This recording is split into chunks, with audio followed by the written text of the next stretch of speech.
everyone. My name is Miguel Myers. Welcome to My Horror Confessional, where every week I will have a guest come on and talk about one classic horror movie that they haven't seen and why. We'll discuss the movie, the actors, and probably get off topic quite a bit. Once I believe that they have properly atoned, I will absolve them of their horror movie sin. Today, we have Cynthia Pelayo. Cynthia is an International Latino Book Award winning and two-time Bram Stoker Award nominated poet and author. She is the author of Loteria, Santa Muerte, The Missing, and Poems of My Night, all of which have been nominated for International Latino Book Awards. Her modern day horror retelling of the Pied Piper fairy tale Children of Chicago was released last year. She holds a Bachelor of Arts in Journalism from Columbia College, a Master of Science in Marketing from Roosevelt University, a Master of Fine Arts in Writing from the School of the Art Institute of Chicago, and is a doctoral candidate in business psychology at the Chicago School of Professional Psychology. Cynthia, welcome to the show. Thank you for having me. Thank you so much. This will be fun. I have to admit that you're probably the most learned person that I've had on this podcast. I just want you to know you're slumming right now, and I really appreciate that. Oh wow. Well, I like to think of pretty down to earth and pretty humble, and but schooling's always been uh, both my parents only have a sixth grade education, and so like that. I mean, I'm trying to make up for what they wanted to achieve, and they weren't able to. I completely understand that. We were talking a little bit before we started recording about our backgrounds.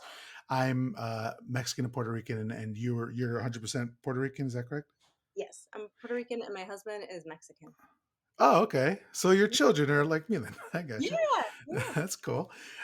So I too had a background similar to yours, in which my both my parents didn't. My mom didn't go to school at all.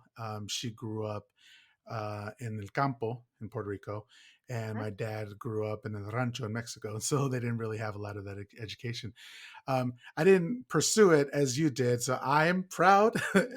I'm living through you, so that's awesome what you've done, you've been able to accomplish. Thank you. So, what I typically ask people here when they come on to the podcast is what your history with horror is. Do you like it? Do you hate it? Did you grow up watching horror? Was your family like a horror movie watching family? That sort of thing. Oh, my family like took me to like a priest to get like absolved of like all my like horror obsessions. My mother thought it was the strangest thing. Like she was like spiritually like worried that something was happening to me, and I thought it was hilarious even at that age. But I started watching horror pretty young, like 5 years old, 5 6 years old. My oldest brother would like put horror movies on when my parents would leave the house, and my first horror movie was like in 1986, 87. I want to say 86. I watched A Nightmare on Elm Street, and I was like terrified, but then like completely intrigued. And Mhm. then I remember we got a VCR, and I got a little TV in my bedroom because my parents didn't like me watching scary movies in the living room because my mother would get upset. Um, the last straw was when I was watching Psycho in the living room, and the scene with the mother in the rocking chair, and Uh-huh. the Yeah. corpse, and my mother just lost it. She's like, "You need your own TV." And so I got my own TV as a kid, which is really cool, like from the second hand from like a thrift store. But got a thrift store TV and a thrift store VCR, and I got like the neighborhood video card. And my dad thought it was harmless because he used to watch The Twilight Zone and Alfred Hitchcock Presents, and he was just like, well, she's into what I'm into, so great. Um, but yeah, I watched all of it. Alfred Hitchcock Presents, and Tales from the Dark Side, Twilight Zone. I think for a long time, if you would name it, I would have seen it. But now with kids, it's been a little harder to get away with watching a lot of horror films. I Hmm. gravitate more towards. I'm not so much like a creature feature or like a body horror type person. I mean, I know that I appreciate those because those are pretty big genres of horror. But I prefer mood and sorrow and things that are just gonna like punch me in the heart. Um, Hmm. so I really like those types of horror films. But I want something that's gonna make me think. Um, I live in inner city Chicago. It's where I grew up. So I personally have seen a lot of tragedy from my upbringing, and so maybe I think that's why horror has helped me process a lot of emotions of loss and longing, and but it's where I feel comfortable. My husband is not a horror person at all. I Okay. watch my horror films alone. I mean, it's he's all into the comic books and superhero films, and one of my oldest kids so far is leaning towards horror, which has my husband a little disappointed. But I'm like, yeah, got one. But it's where I think I'm gonna stay. I do mix my own fiction that I write with crime and mystery. So I do love like true crime or like shows like True Detective and Mindhunter. So I like anything that's gonna make me like really think and uh, worry about the person next door. Hmm. That's really interesting because you and I have a similar background. I also was born and raised in Chicago. I was born in Humboldt Park, but we moved out to the northwest part of Chicago, Belmont Cragen area. What are your cross streets? Yeah, I'm on it's Fullerton. I'm on Fullerton to Coster. yeah. I was on Fullerton and Narragansett. Look at that. We're pretty close. You're by the Brickyard. Yeah, well, yeah. I don't know if the Brickyard's no, the Brickyard. They turned they. It's not a mall. Oh yeah, it's an outdoor mall now, right? Outdoor mall. Yeah, it's a good word. Outdoor mall. Yeah. Yeah, yeah, we know, but I grew up going to the Brickyard. Yeah, definitely. But so we moved out to the suburbs, Franklin Park by Mhm. O'Hare, maybe when I was after I graduated eighth grade. But then my wife and I, as soon as I had a chance, to move back to Chicago because I just love being in the city. But as far as my background, my older brother, who was about 10 years older than me, also got me into horror movies because he was a big horror head. And we had this three-story, and he lived in the basement, and he would just him and his friends would just watch these 80s movies on VCR, and he'd try to kick me out, but I'd sneak in the back and just be Yeah. watching over the shoulders and all that sort of stuff. So um, but also my wife isn't too much into horror films as well, like little by little, because we've been together now 10 years married and probably 15 together. And so like it's kind of seeped into her life, and so she does appreciate a lot of like the black and white horror, or even the 70s and 80s horror. Once it starts to get more realistic looking, like 90s and 2000s, all that, she kind of tends to dip off. but Yeah. uh but typically my experience has also been a very singular experience with horror, as far as like uh, my brother was 10 years older than me, so he while he did like horror movies, by the time I was able to like talk to him about it, he was already out of the house. And my middle brother and my parents didn't really appreciate any of the horror, and the same thing, they were always like, go outside, go read a book, which I did that as well. But I didn't have a lot of friends around me who watched horror up until fairly recently. So, Mm, how about yourself? Did you find any horror friends in your community or anything like that? I Sorry to interrupt. I know I just asked you a question, but I just wanted to add on that I find it difficult in the Latino community to find other people mm. who enjoy horror. And so I've found it difficult outside of Twitter. Twitter is where I'm really starting to find other Latinos who do Yeah. like horror. Yeah, no, I had no friends. I was like definitely the odd one out in school. It was I mean, I got bullied a lot in school, in middle school and in high school. I was like, back in the 90s, it was very strange to be like I went to like an all Latino, I went to Coven Park. Okay. So I mean that was like a 80-90% Hispanic high school, and back in the 90s to be having green hair and listening to Nirvana and like watching horror, it was very strange because it was the hip hop culture was huge and rap culture, Mhm. even though I did that was part of my you know what I enjoyed as well. I was always the strange one. I was like voted most unique in high school because people just didn't know what to do with me. Um, and so I didn't have didn't have anybody really. It was just kind of like my own thing. I would write like my moody, creepy poems and stories to myself. I did work as a community reporter in the city for a long time. So I got to write crime that way, but then I didn't really start writing fiction until I got my MFA at the School of the Art Institute, and that was hard because I was like the only Latina there. I was like the only Latino, period. And there was even there being in an MFA program, people were just like, "Oh, you write horror? That's there must be something wrong with you." So it wasn't until um, getting involved with the Horror Writers Association and getting involved with the Twitter community where I finally found people with similar interests, and it's been wonderful. Like I've made lifelong friends. I've met people that I can get on the phone with within minutes, and they can help me out with ideas of something that I'm stuck with in terms of a story. You know, movie recommendations and book recommendations, and it's great that I've created this virtual community. When I was so alone, I was so alone and so lonely and miserable, just because I was always seen as the weird kid. But I'm not the weird kid. There's many of us. Yeah, we just have to find our people, and Twitter and the social media allows people to do that. Yeah. So I wanted to back up a little bit and talk about your book, Children of Chicago. You recently had some great news about it. Is that right? Yes, we've been optioned for a film, which is insane. Congratulations. Thank you, thank you. So I mean, I have there's two producers that have signed on.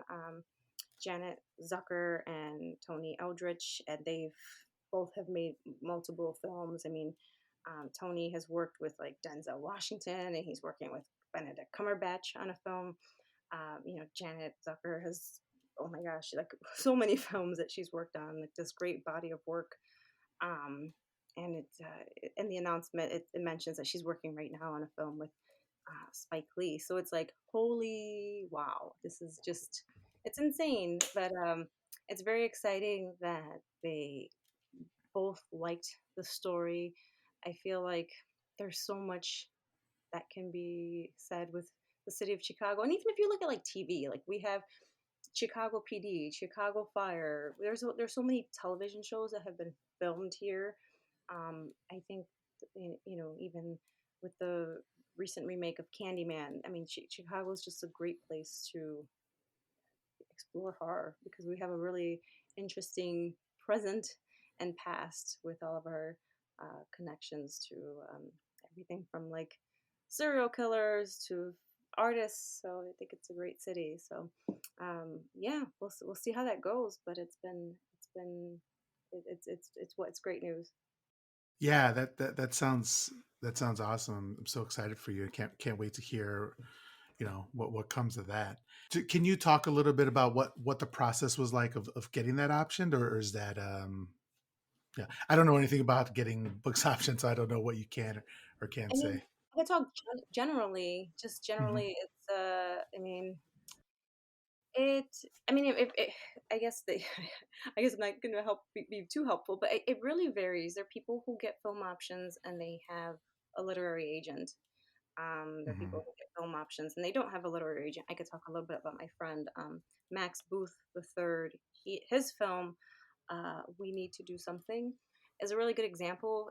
He's written a lot about his journey for his book, his self-published book, to become optioned and filmed, and that was with Spin a Black Yarn Productions, and that is headed up by like Josh Mallerman, who is behind Bird Box. He's the author of Bird Box and several other novels, and so he started a production company, um, and they went on to option Max's book, and from there it's all about then financing, getting financing involved, and once that's greenlit, then you start shooting. And I know Max has a really great. If you Google Max Booth the third, he has some really great blog posts about how that journey worked, and it's on Hulu. I know he had a theatrical release, and it's on Hulu right now. Yeah, Max is actually a really good friend of mine. I think I found out about you through him. Either Oh, you liked the post or he liked one of your posts, something, and I saw you and I was like, oh wow, like this is a Latina, who's a writer. So, but yeah, yeah, me and Matt, we just saw like Jackass last weekend together. So, Oh, are you gonna be at the Ghoulish Fest then? I actually, yeah, I have a book. I'm sorry, I have a table there at Ghoulish Fest with another friend, Zach, who's going to be selling one of a comic book that we've written together. I'll see you there. I'll be there. I'm flying in. Oh, okay, cool, cool. Yeah, Yeah, cool. yeah. Max is a great guy. Uh, He's a lot of fun. I've known him for we had we should we'll talk when we see each other, but we could talk to you about our early publishing journeys because I've known Max for we were published by the same publisher maybe like 10 plus years ago, a publisher that went under, and so like he and I share that experience together. But he's a great guy, good friend. Yeah. So, is your journey through getting your book across the right set of eyes was different because you had a literary agent? Yes, yes. Okay, So gotcha. I've and again, I mean, it depends. Like everybody's journey is different. Some people you don't need a literary agent. Some people prefer to work with a literary agent. I just like the I like being able to have that kind of uh, since I'm so busy, it's great to have somebody that's trusted, that is advocating for me and my work. And so it was because of my literary agent, Lane Haymond at Tobias Literary, that we were able to get that finalized, which is the benefit of having somebody to advocate for you and your work is um, they can be able to get your work in front of the right eyes. And that includes publishers or um, you know, you know, people in Hollywood. Gotcha, gotcha. So today you've come on to confess your sin, your quote unquote horror sin, of never having seen Night of the Hunter. Is that correct? That's correct. Okay. So why do you think this particular movie passed you by? Because it sounds like from what you were explaining earlier, you like the psychological, you like the stuff that makes you think and care. This movie would be right up your alley. I, and I don't know why. Like I watched it because we're gonna talk about it tonight, and I'm like, how did I not? I've always known about it, and I feel, and I couldn't. I probably should have delved deeper into my research behind it, but I could have sworn that the author, because this is based off of a novel by Davis Grubbs, who wrote a novel, um, and it was later adapted to the film. But I thought there was something that the film or the novel and the film was inspired by H. Holmes, not in the regard that H. Holmes had like his murder castle and he killed a ton of women there. I guess, well, this movie does have to deal with killing a serial killer that kills women, but H. Holmes also had like, he would also woo widows and kill them. So I thought there was something to do with that. So after watching this, it definitely has it hits every single beat that I look for in a horror film. And I've been watching a lot more black and white and silent horror films. That's pretty much what I've been consuming the last few months, pretty intensely. And so I just don't know. Like I always like would have it on my list, and it would just kind of pass me by. So, but I'm happy I finally was forced to sit down and watch it. Yeah, when you named this as one of the movies that you wanted to talk about, I was so excited because not a lot of people talk about it, and it was a box office and critical bomb when it came out, and then it grew to become. I couldn't even call it a cult classic anymore. It's just an American horror or an American classic. It's been marked for preservation by the American Film Institute and all that sort of stuff. And but still, in the horror circle, I don't hear a lot of people talking about it. And I was really happy, really excited to do that. And you were saying, I think it was based on a serial killer. I think it's a guy named Harry Powers. Hmm. He was the inspiration, and his story. I kind of looked it up. It was very similar to kind of what happened here, where he was called like a sweetheart killer or something like that, where he would write letters to widowers, and widowers would write him back, and then he would connect with them and end up killing them and their families and taking their money. So it's really like just a terrifying idea to turn into a movie, but I think they did an amazing job. Yeah, I thought it was, like I said, I thought it had something to do with H. Holmes and his, uh, Well, H. H. Holmes is Chicago, right? yeah, yeah, and then Yeah, and you're obsessed with I'm Chicago.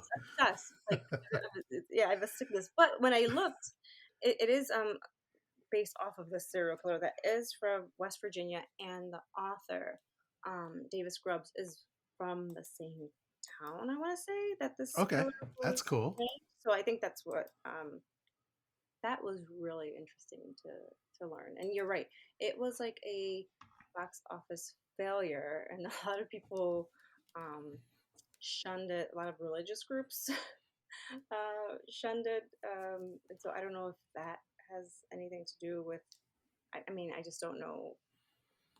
I can see why it is an amazing film. Like, and I know we'll talk more about the lighting and all of that coming up. Yeah, I can see why at the time in 1955 it really upset audiences. I believe it had an X rating when it came out. I could Oh, be wrong. really? I didn't know that. Wow. I'm sure. Yeah, I was thinking about that. I was watching a Criterion edition that Guillermo del Toro put out. Well, Criterion put it out, but it was an extra with Guillermo del Toro, Mhm. and he was talking about why he loved the movie. He was saying that why he believes that this was a critical miss and a box office miss was because if you look at all the movies that were coming out in around the time 1955, it was all like these cookie cutter like Mhm. musicals and about the picket fence, white picket fence, suburbia, like everybody's trying to fit in, and then you have this really weird movie that harkened back to like the silent film era, the Mhm. era of like German expressionism, and kind of nobody knew what to do with it, and it was by a director who some in the industry thought might have been gay, and now we know there's absolutely nothing wrong with that. But back then in 1955, that's probably like a definitely a death sentence to your movie or to your career if you're out if you were outed. Yeah, he was a wonderful actor, Charles Laughton. And he was born in England and then naturalized in the US. And I believe he won an Academy Award for Best Actor. And this was his one and only directed film, which is a tragedy in itself because this film is absolutely like stunning and mesmerizing even today. And I can only assume that being criticized uh, by critics definitely must have been painful, in addition to anything else he might have been, managing, and that he just stopped directing, and that's a tragedy again because it's an amazing movie. Yeah, I think he was definitely disappointed by the reception of the movie, and like you were saying, kind of turned him off from directing. But he was a very prolific stage director, and so he directed plays on stage for a very long time afterwards. But yeah, I agree. Like, what could have been if he were allowed, or maybe he would have been allowed, but if he had wanted to make another movie, because this is amazing. So I want to get into the plot a little bit. So typically, what I do is like I'll go line by line of the movie. However, I want to try something different with you, seeing as how we are a bit short on time. So all I'm going to do is I'm just going to read the plot real quickly, and then we can go over what we thought of the movie. And then while I'm discussing the plot, if you want to jump in here with anything, just let me know. But I'm kind of like saving the time at the end to kind of go over everything we wanted to. Let's go for it. Cool. So, The Night of the Hunter of 1955, starring Robert Mitchum as the preacher. Then we have Lillian Gish, who was known as the First Lady of American Silent Cinema. She plays Rachel Cooper. We have the children played by John and Pearl, played by Billy Chapin and Sally Jane Bruce, respectively. And then their mother, Willa, played by Shelley Winters. So the plot was in West Virginia in the 1930s. Reverend Harry Powell is a misogynistic serial killer and self appointed preacher who travels along the Ohio River justifying the women he murdered with his switchblade knife after marrying them for their money as doing God's work. After reaching a town sometime after his latest murder, Powell ends up being arrested for driving a stolen car and serves his sentence at Moundsville Penitentiary. By chance, Powell ends up sharing the same cell as Ben Harper, a local man who killed two men in a bank robbery for $10,000. But with the police about to catch him, Harper makes his children John and Pearl promise to never reveal where the money is hidden after hiding it in Pearl's doll. Despite Powell's attempts to learn the money's location, Harper takes it to his grave. Following his execution, the released Powell makes his way to Harper's hometown, where he charms the townsfolk while wooing Harper's widow, Willa, who has been working for Walter Spoon and his wife, Icy. Powell eventually marries Willa, and he manages to win the town's trust, and only John is distrustful of him. John accidentally reveals that he knows the money's location when Powell overhears him reminding Pearl of their promise. Willa overhears Powell threatening Pearl to reveal the money, but Willa is deluded that Powell married her to redeem her soul and begins preaching alongside him in tent revivals. Powell murders Willa soon after, dumping her body in the river while making it appear that she left him and the children for a life of sin. Powell proceeds to threaten John and Pearl before learning the money is hidden inside Pearl's doll. The children escape him and attempt to seek refuge with Bertie Steptoe, an elderly man who spends his days drinking on his riverboat and is friendly with John. When they arrive, they find that Bertie has drunk himself into a stupor after discovering Willa's corpse, fearing that the town would blame him for her death. The children use their father's boat to flee down the river and eventually take sanctuary with Rachel Cooper, a tough old woman who looks after stray children. Powell tracks them down, but Rachel sees through his deceptions and runs him off her property with Powell threatening to come back after dark. During the all night standoff, Rachel shoots and wounds Powell as she traps him in her barn before calling the police. The police, by now having discovered Willa's body, arrive to arrest Powell. John breaks down as he witnesses the arrest of Powell as a parallel to his father's arrest, beating the doll against the handcuffed Powell as the money spills out. Following Powell's sentencing at Moundsville with John as a witness, Rachel takes him and the other children away as a bereaved Icy leads a lynch mob to take Powell from the police station. The police take Powell to safety, but the professional executioner promises to see Powell again soon. Finally, John and Pearl have their first Christmas together with Rachel and their new family.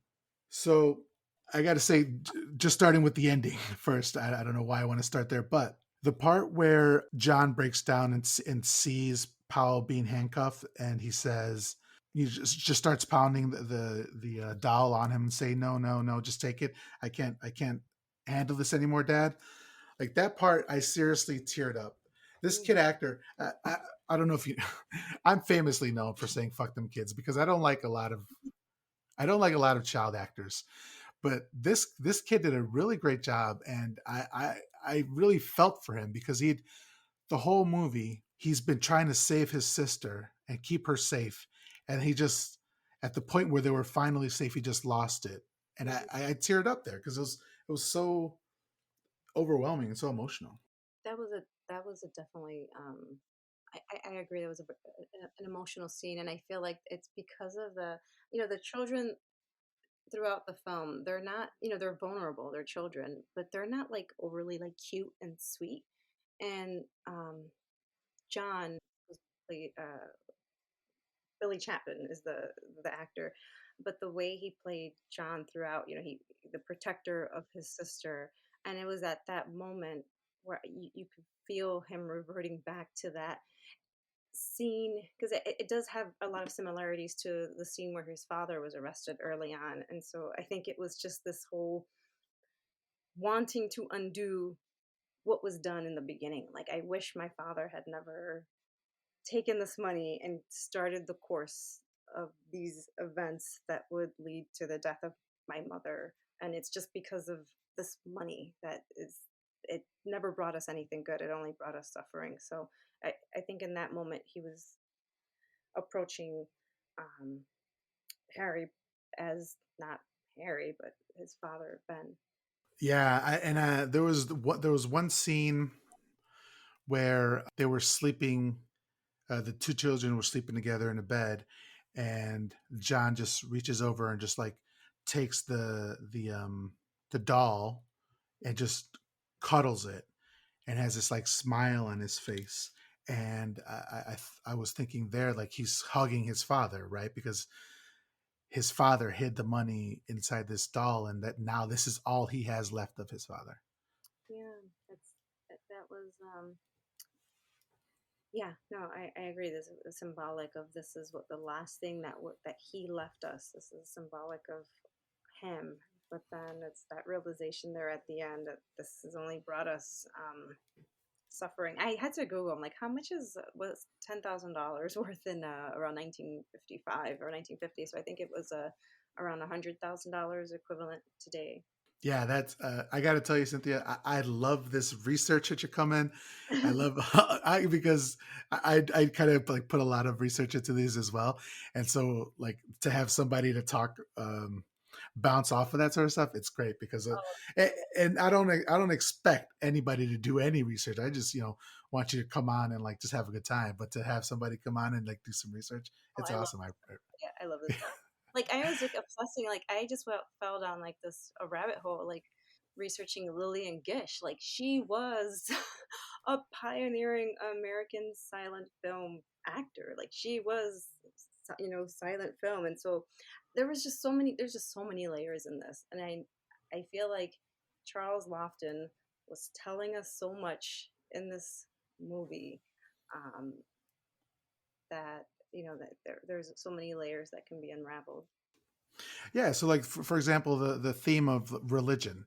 So I was raised Roman Catholic, and I went to a Catholic school for up until eighth grade, and then afterwards I went to public school, and I'm definitely no longer religious, but this there was a lot of religion in here, a lot of scriptures, a lot of talking about Jesus and all that sort of stuff, and I know you said earlier that some religious groups kind of didn't appreciate some of the themes in the movie. So I was wondering, what did you think about what this movie was saying about religion? I I know it's a think, broad question, yeah. right?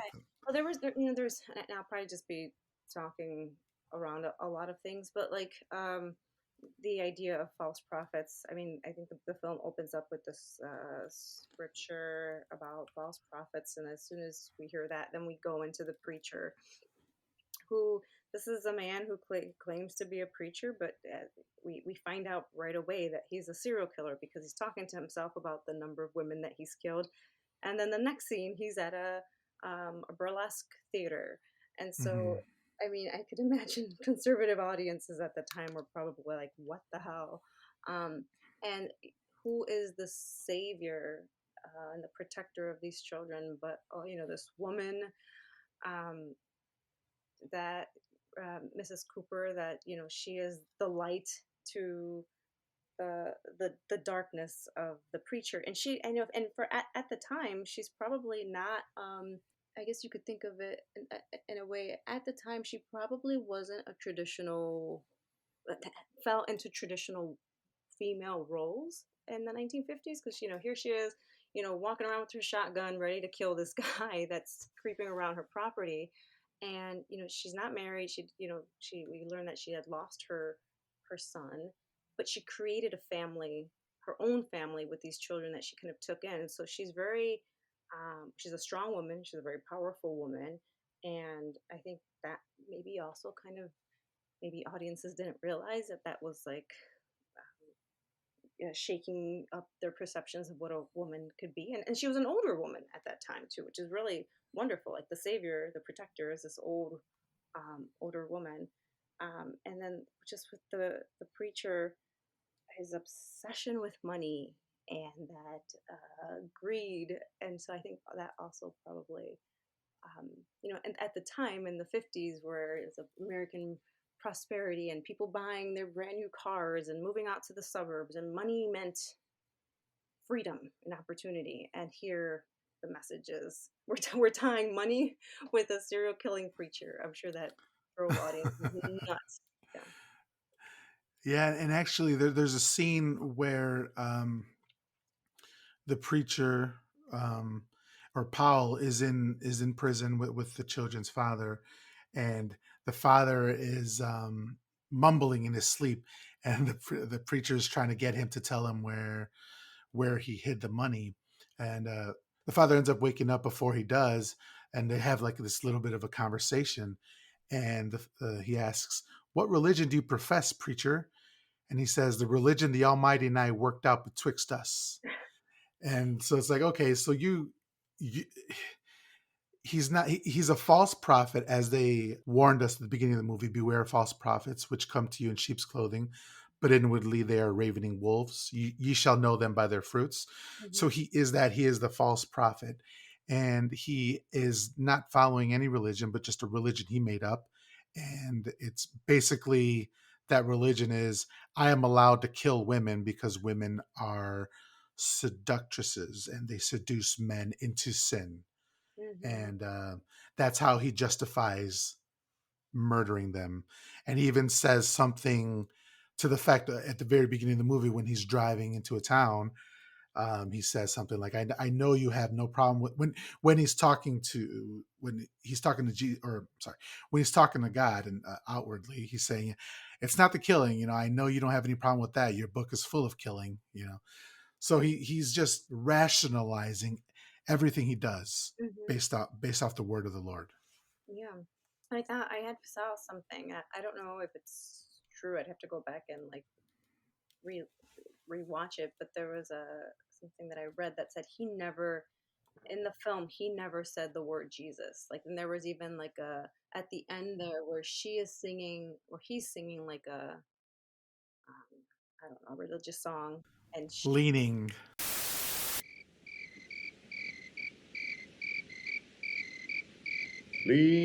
Leaning, leaning, safe and secure from all alarms.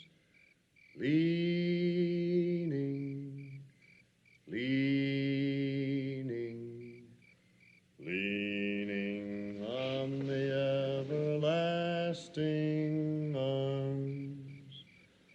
What a fellowship, what a joy divine, leaning on the everlasting arms. What a blessedness, what a peace is mine, leaning on the everlasting arms. Leaning on Jesus, leaning on Jesus, safe and secure from all alarms. Leaning on Jesus, leaning on Jesus, leaning on the everlasting arms. and then she starts singing leaning also, and then she adds the word leaning in Jesus, and but he when it goes over to him he doesn't say Jesus. So I thought that was interesting. He would talk to God or Lord, but he would never say Jesus. Yeah, and it also I I really I feel bad for Shelley Winters's character, the widow, and how she was portrayed so heartbreaking, and that scene in the bedroom with them two and the lighting, it almost felt like almost looked like a chapel, the way the lighting was fixed, and she's laying in the bed and she has her arms around, crossed at her Hmm. chest, and like it gave me like this feeling of a chapel or like a sanctuary, just the way the lighting was positioned, and then that was the space and the room in which he killed her. So I wonder if that was meant, if Lofton meant that scene in that space to feel like a church. Oh yeah, I definitely agree. And as you spoke about earlier, the lighting in that particular scene is amazing because um, what a lot of movies try to do is have a focal point of the light, so that if there's a window to the person's right, then the light would be coming to the window, and then there's shadows forming to the left of them, right? In this particular scene, they threw that all out the window and they just went with the most interesting light. So the light source is non-existent in that movie, in that scene, and kind of like throughout the movie, they go more for a style over. not substance, but style over like reality sort of thing. And I loved it. But in that particular scene, the way they lit the mom, Willa, like you said, her hands are crossed over her chest and she's just laying in the middle of the bed. It almost looks like a coffin. Hmm. She has resigned herself to her fate.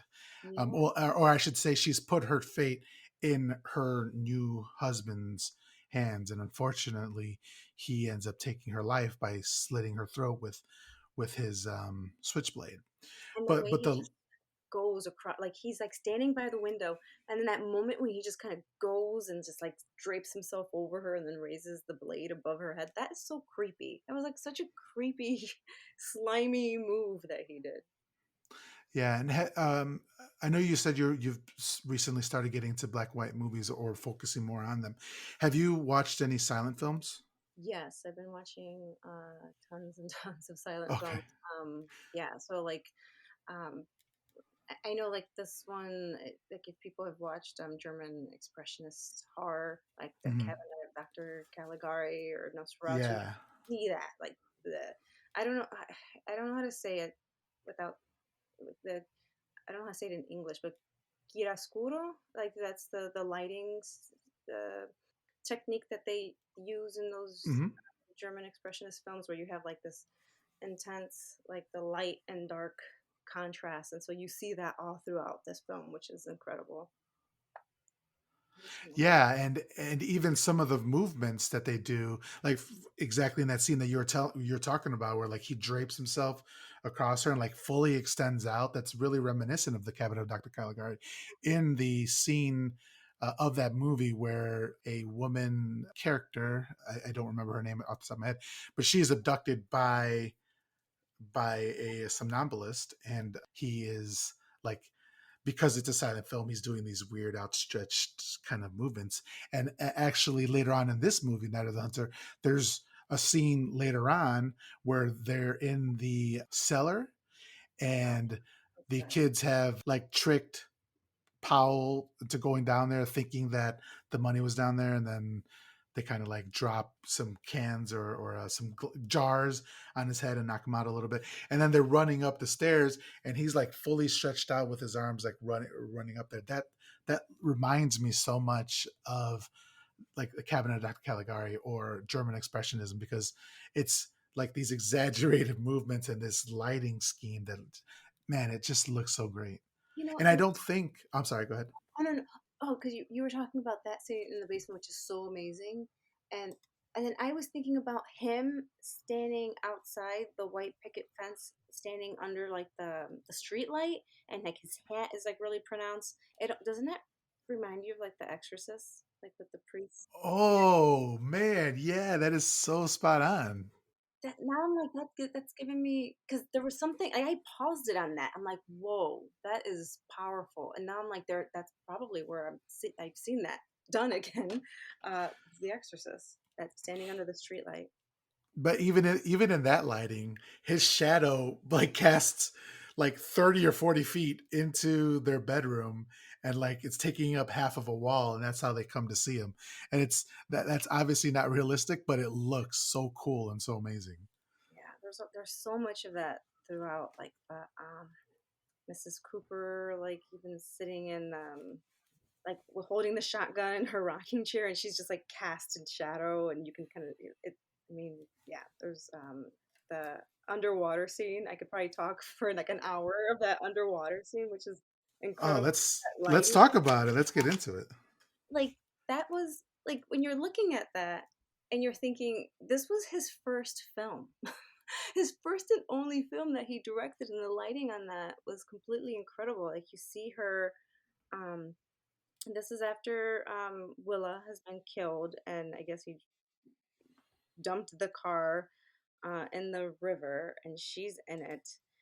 And I mean, these are those old vehicles. I don't know what they're like an old Model T, right? That Hmm. and so there's no opening, and so she's sitting there in the front, and she's looking so beautiful and angelic, even though she's been like she's dead. And you see all these like roots and branches just flowing across the screen, and like from above you see all this lighting just like casting down. It's just such a beautiful. few, and it's like this horror and beauty, right? Because she's dead, but it's such a beautiful scene to look at. Yeah, that scene, the way we're introduced, like I think the first thing we see is like seaweeds floating in, and then we like pan to the left, and like the seaweed kind of merges in with her hair, and you're like, wait, that's human hair, and then you see her, and you're like, wow, like that.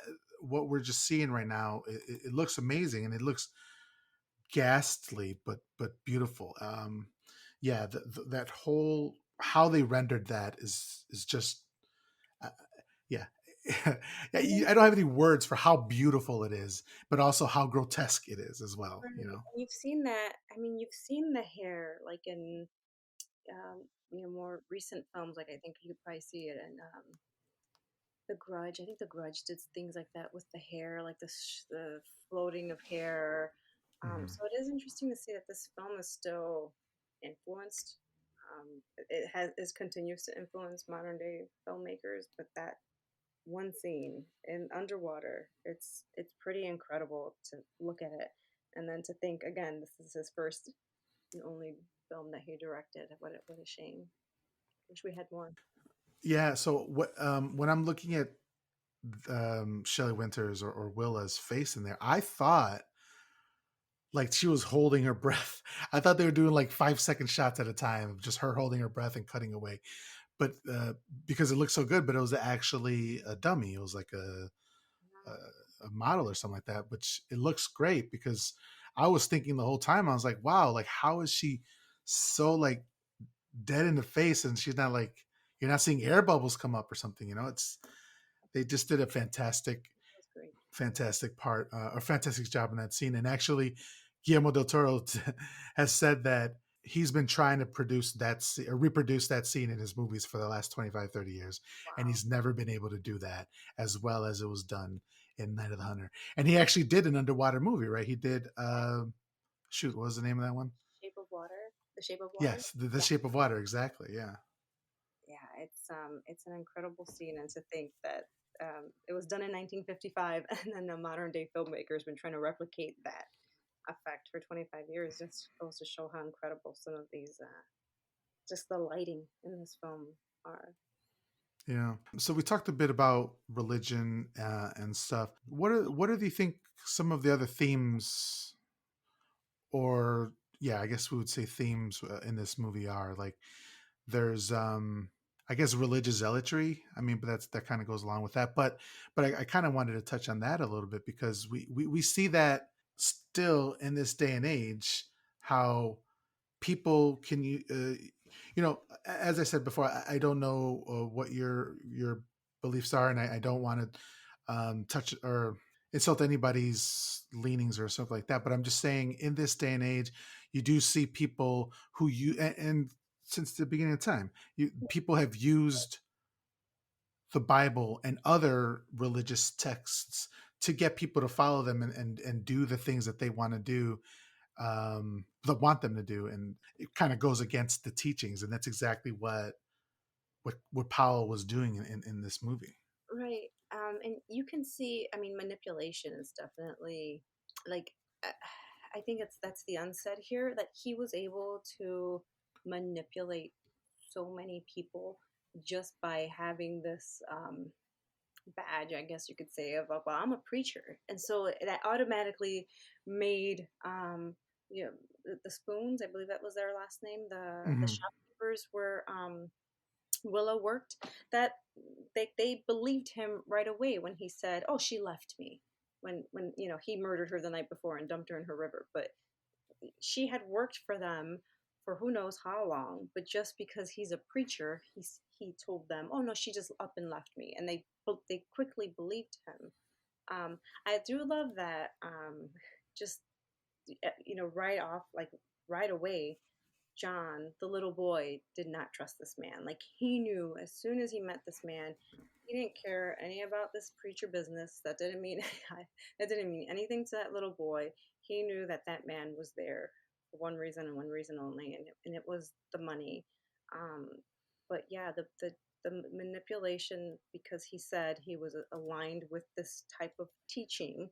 was unfortunately enough to get so many people to believe him. I mean, and at the end of the movie, when I think that courthouse scene, they said that he killed 25 women. So it's like, how many times has he repeated the same, coming into town and, befriending people and having women fall in love with him to then murder them, just like under the guise of, well, I'm a preacher. So yeah, it's awful. Yeah, and unfortunately, that kind of character is still present Oh in yeah. this day and age, and can get people to follow them and do things that they normally wouldn't do. And so, yeah, I see like I see how this movie that was made in 1955 is still relevant in this day and age. There's a lot of things that still connected to this age, and so that's why it feels timeless. This movie, it was made in 1955. It's black and white, but it feels timeless. Like I watched it on YouTube because that's it's for free, and I watched it one way all the way through. Then I watched some extra credits sort of stuff, and then it started up again, and I was like, oh, okay, it's on again. Like I'll just watch it again. Like this has so much repeat viewing because yeah, it's such like the quality's there, and just have this timeless factor that it's leads to it being such a classic movie that everybody should see, not just horror fans, right? Because this is one of those movies that extends beyond the horror genre into American culture. Great. And I love that the children, and I love horror movies with children, and I Hmm. love that the children like saved themselves in this film. And it definitely, I write a lot of fairy tales and adaptations of fairy tales, and that's what Children of Chicago is, a fairy tale. And so this definitely gave me, I'm like, that's why when I was watching, I'm like, why didn't I watch this forever ago? Because it gave me like Grimm's fairy tale vibes. It gave me like Hmm. Mother Goose with, Mrs. Cooper, telling them the children tales at night. And then that he also gave me the preacher, gave mega like big bad wolf vibes when he would be outside the house like singing. um and so that just gave me like this whole fairy tale esque feel with the children trying to escape, like on the boat. Like I thought of like Hansel and Gretel trying to escape like this awful, situation where their lives were at risk. But yeah, these two, the children in this were wonderful. Yeah, like you're saying, there's a time when like John tells Pearl a story about a king who's captured, leaving his son and daughter gold and orders to defend their treasure. Mm. And so obviously that's their story. And as he's telling the story, there's a silhouette of Powell supernaturally imposed, or I'm sorry, appears in their bedroom, and he's singing that song, leaning, and that song slaps. Like, like that song throughout. I'm like, hell yeah, I love this verse. Uh, it's it's almost. I mean, it's not a musical, but there's so much like Protestant hymns in here that are pretty good. I mean, I there was one where Pearl, after they've this harrowing scene where they jump in their boat trying to escape Powell, and he's got his switchblade out, but he can't reach them. That night, or maybe the next morning, Pearl or John is asleep in the boat, and Pearl's just singing this song.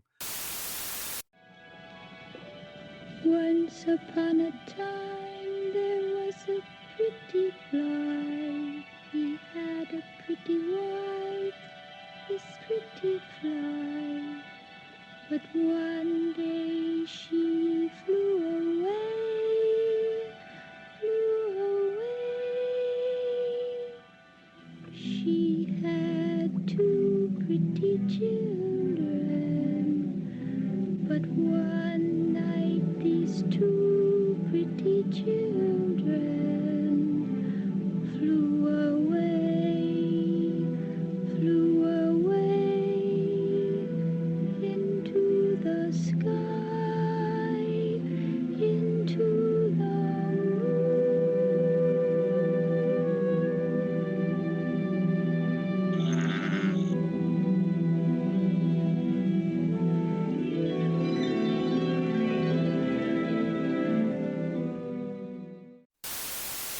it's such a beautiful voice, and it's so like ethereal, and because it's shot on a sound stage, it looks otherworldly, and it's just so impressive, and it's just adds to like that fairy tale vibe that you were speaking of. I had to look it up because it was so, like you said, otherworldly. And so I looked up Sally Jane Bruce, who played Pearl. And so she's, I believe she's still alive. And this is her only acting credit. She just did this film and she worked as a school teacher. But the name of the lullaby is Pretty Fly, the Pretty Fly in the lullaby. And it Okay. was, she did sing it. That was her voice, which was, I think it was recorded in a sound studio. But it was just such a pretty and creepy song. All the same. So I mean, it gave that whole Grimm's lullaby, dark fairy tale a vibe. But and all of the like, and this one, I almost wonder, was this the only one then that didn't have like a religious theme? Were they? When you think about it, Oh, because the song, yeah, I think so. yeah. So I'm trying to think because they all were like religiously themed songs, and they were all like telling it was like a story within a story. Like the songs were telling almost like the story or narrating the stories that went along almost, or like warning about this, Harry Powell. But I think that's the only song that was sung by Little Pearl that wasn't like a biblical tale. Yeah, and the lyrics to that song talk about a mommy fly that had two children flies who flew away, and then they flew into the moon. And then in the foreground, as she's singing, we see this spider's web, and we're led to believe that the children are the flies that are caught in Powell's web of deceit.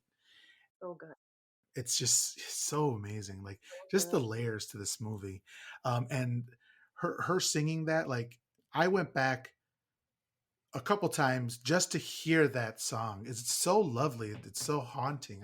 I was trying to think of something that I didn't like about this movie, and I can't find anything. Like, I think maybe at the end, towards the end, we should have wrapped it up a little bit more quickly. But even that I can forgive, just because we do want to know what happened. I was confused about one thing, and I wanted to ask what you thought about it. So like, so she shoots Powell, and this is at night. But then she didn't call the police until the morning? Yeah, yeah. This showdown that they have, where he tries to get the kids like in the afternoon, and she so I just want to back up a little bit. What you were saying about John, that what you like about him is that he didn't like Powell right away. Mhm. Mrs. Cooper kind of had that her same like bullshit detector as John did. And so like when Powell shows up at her farm, he's saying that he's their father, and they've ran off, and he's here to collect them because the mom went off with some drummer from the church or something like that. Yeah. She right away smelled his bullshit, and then because she had that connection with John, she's like, "Nah, John is telling me the truth. You're lying," and so she ran him off. She pointed a shotgun at him or a rifle at him, whatever it was, and then that night he's like taunting them. He's actually within. He's not even standing outside of the fence. He's within the fence, standing sitting on a tree stump, and then he ends up attacking them, like you said, and she shoots him. And this is kind of like when you hear like his true self. He's a coward, and he's just like starts like yipping and yawing, and like screaming like a hurt cat or something. And he runs into the barn. And you're right, it's at night, but she does wait until the morning to call the cops, and she didn't even. I do remember that when the cops finally showed up, they're like, "Why didn't you call us sooner?" And she's like, "I didn't want you dragging mud in my kitchen," or something like that. Yeah.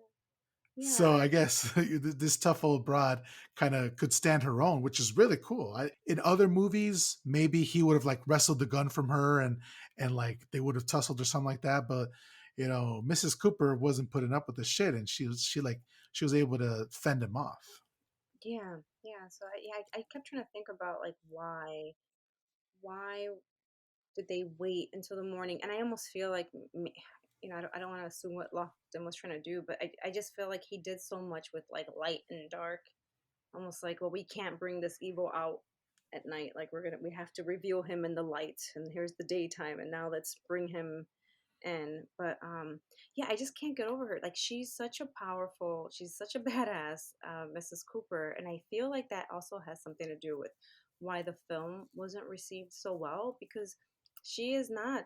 Um, I could only imagine that she was women her age in film at that time were probably not portrayed as strong as she was. Like she, was the hero, and very, I'm assuming probably an untraditional type of female character for film in 1950s. So I mean, yeah.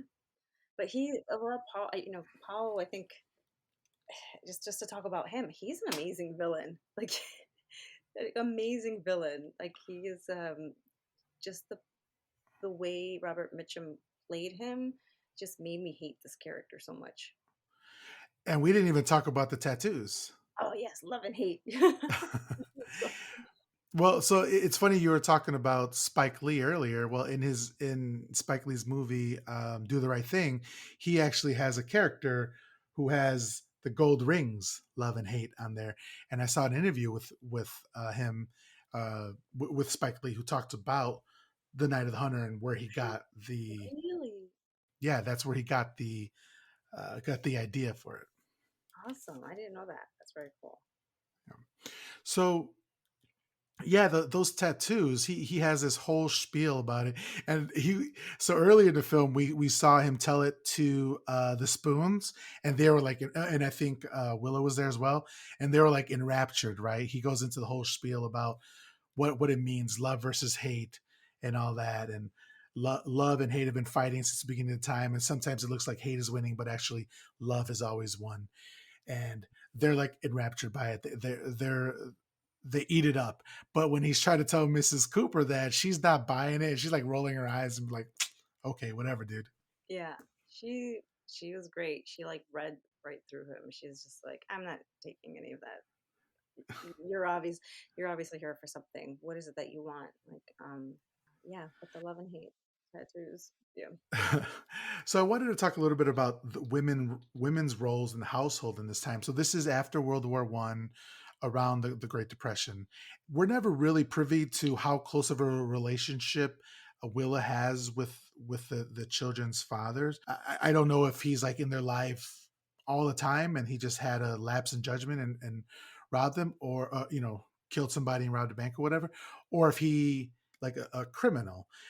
But he does pass away, and very soon after, Mrs. Spoon, I think her name is Icy, she's like prodding Willa to like remarry very soon after the death, and it's saying that these two children need a father, and they're not talking about like romantic love or anything like that. It's purely practical, and I was just wondering what you thought of that. I mean, yeah, it did definitely stick out. Because there was this whole discussion like at that picnic where Mrs. Spoon is like, "Well, it's not for." He's just insinuating, well, it, you know, you you need a husband. Um, Essentially alluding to like, don't expect, love shouldn't be the expectation. You have to be practical, or you have two children to raise. And I mean, I can only imagine at the time.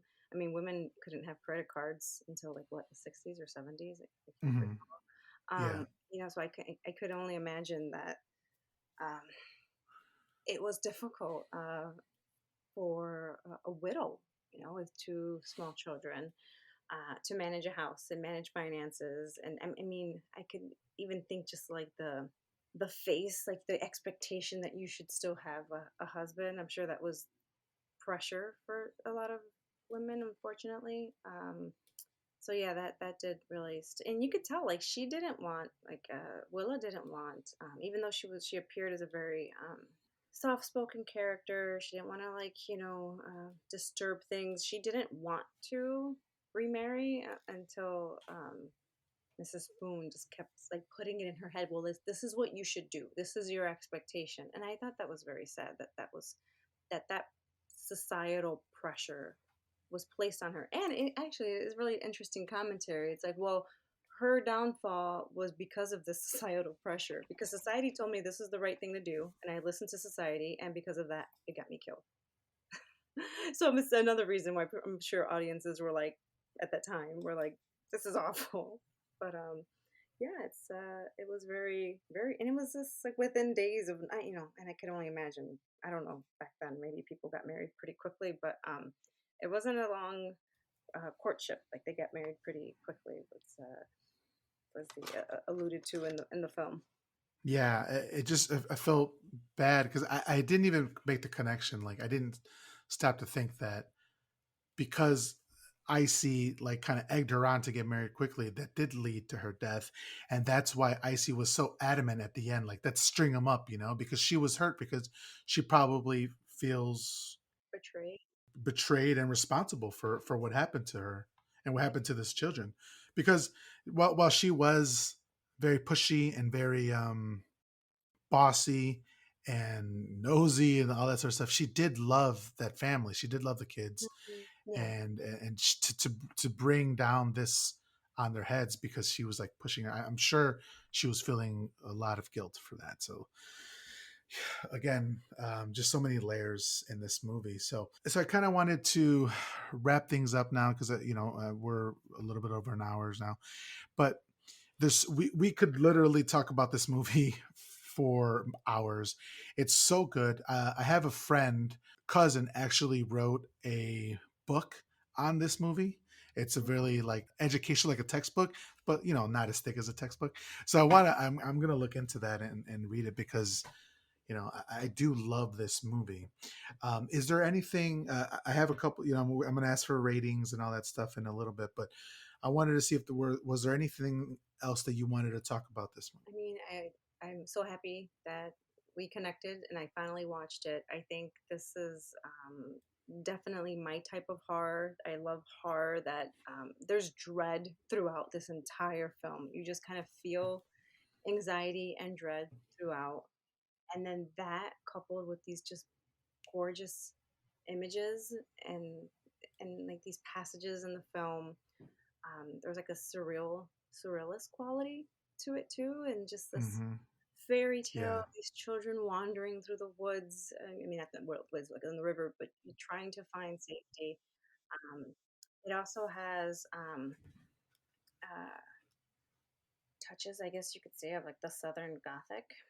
Um, so I am very happy on, I actually, as well as noir. So like any film noir, that it does have hints of that as well. So this is just a very multi-layered, excellent horror film. I recommend it. I wish I had watched it sooner, but I get to watch it again soon.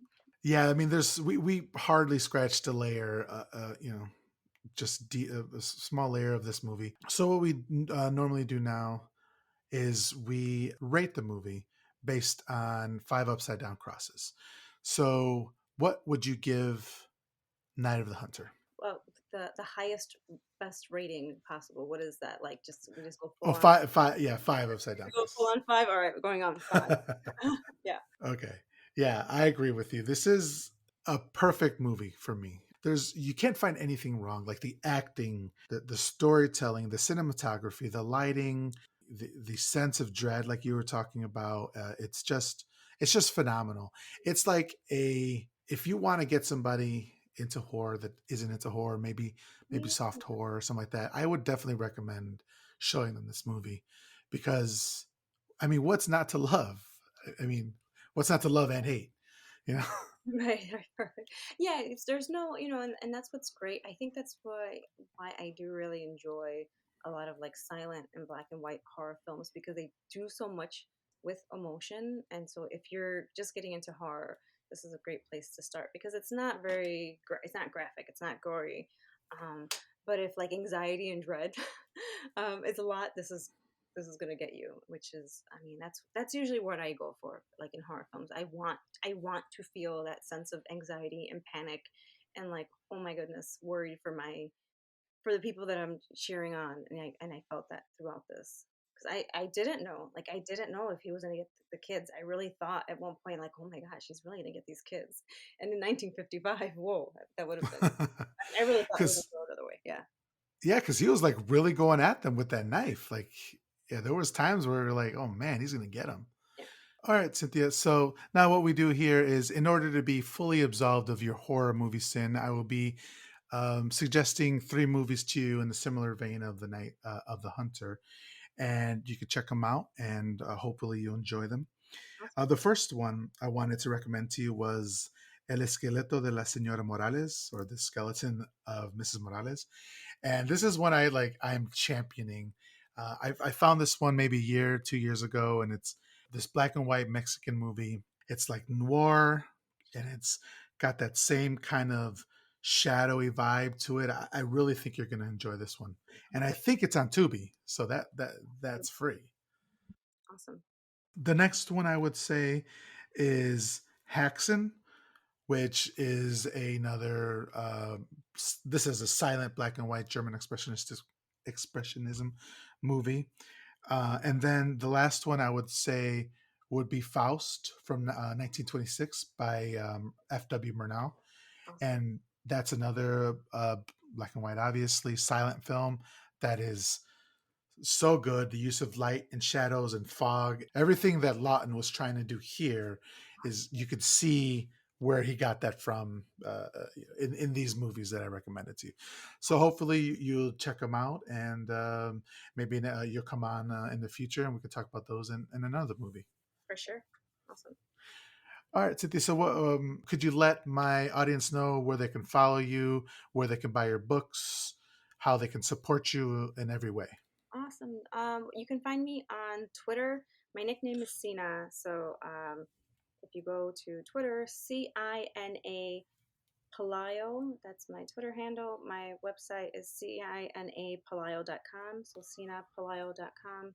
I'm also on Instagram, which is Sina Pelayo Author. And you can find my books at any of your preferred indie bookstores. I know the Children of Chicago, you can, and probably my poetry collections, you can probably find those in bigger stores, but definitely support indie. Yeah, and actually, I meant to say that I purchased Children of Chicago as an audiobook. Oh, awesome. It's read by Sophia Willingham, and so far I'm like about an hour in, and I'm loving it. So you can also get the audiobook as well. So keep that in mind. So if you'd like to follow me, you can follow me at Twitter at MHCPod. On Instagram, you can follow me at My Horror Confessional. If you'd like to email the show, you can email me at myhorrorconfessional@gmail.com.